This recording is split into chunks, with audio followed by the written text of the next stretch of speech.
అభయహస్తం పట్టి నీకేం పర్వాలేదు నాన్న నేనున్నాను రా అని అమ్మ చెప్పినట్టు ఇలా అభయహస్తం పట్టుంటుంది అమ్మ.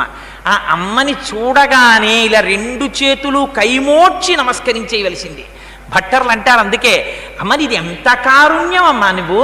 ఏకన్యంచనతి క్షమం మమ పరంచ ఆకుంచ పాదాంబుజం మధ్యే విష్టర పుండరీకమభయం విన్యస్య హస్తాంబుజం త్వాం పశ్యేమ నిషేదుషీం ప్రతికలంకారుణ్యకులంకష స్ఫారాపాంగతరంగమంబ మధురం ముగ్ధం ముఖం బిభ్రతీం.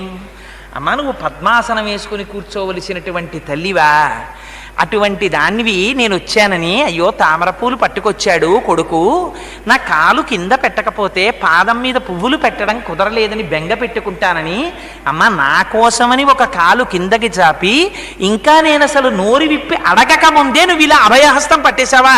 అమ్మ నాకు ఎక్కడ దొరుకుతారమ్మా నీలాంటి అమ్మ.